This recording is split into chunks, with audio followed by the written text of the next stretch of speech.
भी आ रही है, कल भी आ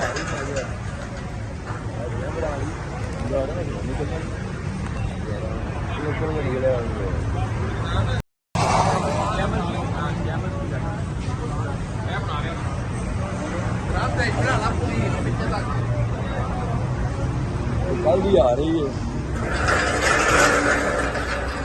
कल भी आ रही है।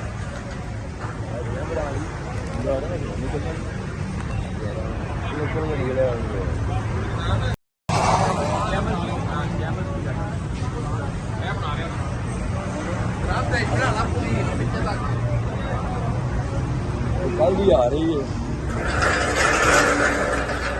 कल भी आ रही है।